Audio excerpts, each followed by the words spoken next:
वेळापूर ते भंडीशेगाव या टप्प्यातील दोन विशेष प्रसंग म्हणजे ठाकूरबुवांची समाधी येथे होणारं तिसरं गोल रिंगण आणि तोंडले बोंडलेच्या पुढे होणारी संतश्रेष्ठ श्री सोपानकाका आणि माऊलींची बंधू भेट. या टप्प्यापासून वारीतील वातावरण अजूनही भारावून जातं. सासवडहून निघालेली सोपानकाकांची आणि माऊलींची पालखी एकाच मार्गावर येते. त्या भक्तिमय वातावरणात भर म्हणून जगद्गुरू संत श्री तुकाराम महाराजांची पालखीही जवळच्याच गावात आलेली असते. या व्यतिरिक्तही अनेक संतांच्या पालख्या जवळपास यायला सुरुवात होते.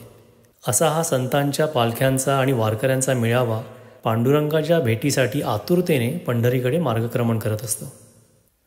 गोल रिंगण मार्गातील धावा. गोल रिंगणात मध्यभागी विराजमान होण्याआधी माऊलींची पालखी रिंगण मार्गात एक प्रदक्षिणा मारते. यात एक आध्यात्मिकदृष्ट्या अतिशय महत्त्वाची सांकेतिक आणि नयनरम्य प्रथा पाहायला मिळते. ती म्हणजे रिंगण मार्गातील धाव्याची. रिंगण मार्गात प्रवेश केल्यानंतर पालखीचे भोई पालखी थोडी पुढे घेऊन जातात. पालखी आणि मागील दिंड्यांमध्ये साधारण 100-150 फुटांचं अंतर पडेपर्यंत मागील सर्व दिंड्यांचा नामघोष चालू राहतो. मग एखाद्या बेसावत क्षणी पहिल्या दिंडीतील झेंडेकरी, पखवाजवादक, टाळकरी, वारकरी अगदी सुसाट वेगाने माऊलींच्या पालखीकडे धावत जातात. लहान बाळाची आणि आईची ताटातूट झाल्यानंतर मग त्या लेकराला जेव्हा आई दिसते तेव्हा ते कासावीस झालेलं लेकरू कसं देहभान विसरून आनंदाच्या लाटांवर विराजमान होऊन आईच्या दिशेने धावू लागतं, तसंच आबालवृद्ध वारकरी, लहान मोठे, स्त्री पुरुष असा कुठलाही भेद न ठेवता देहभान विसरून फक्त आपल्या माऊलीच्या भेटीच्या आशेने बेधुंदपणे धावत जातात. पहिली दिंडी पालखीजवळ आली आणि माऊलींची भेट झाली की मग त्या लेकरांच्या आनंदाला पारावरच राहत नाही. ती लेकरं अजूनही अधिक आनंदात, उत्साहात ज्ञानोबा तुकाराम गजर करत अवघा आसमंत दुमदवून टाकतात. पहिली दिंडी पालखीजवळ आली की मग तिच्या मागे दुसरी दिंडी तशीच धावत येते. मग तिसरी आणि मग पुढच्या दिंड्या. काही वेळातच पुन्हा माऊलींची पालखी थोडी अंतर ठेवून पुढे जाते आणि परमानंदात न्हावून टाकणाऱ्या या सुखसोहळ्याची पुनरावृत्ती होते. आपण कालच्या रिंगणात असा धावा पाहिला आणि आजही अशा धाव्यातील काही मनमोहक दृश्य पाहूयात. भाळ पंढरीची वाट चालू लागली पाऊल,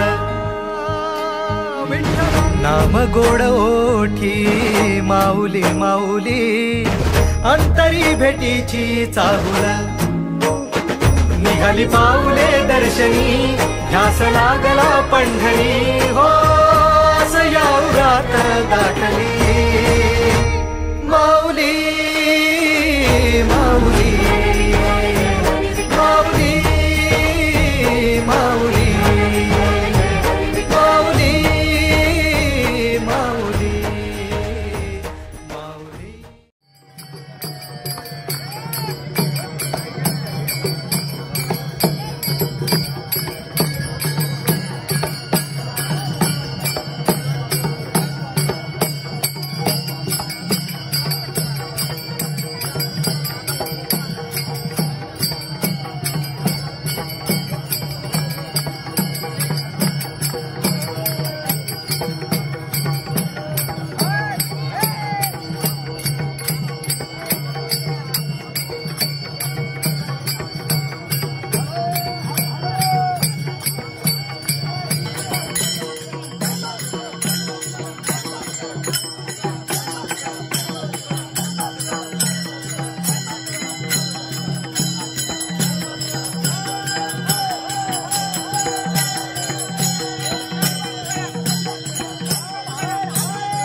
आई तूच माझी सोबती अखंड माझ्या कृपा ही तुझी चरणाशी सार तुझ्या जीवन माझ गाईन मी पंढरी राया तुझच नाम देशाची मजबरी तुझी छत्र सावली हो जन्म तुझी पावली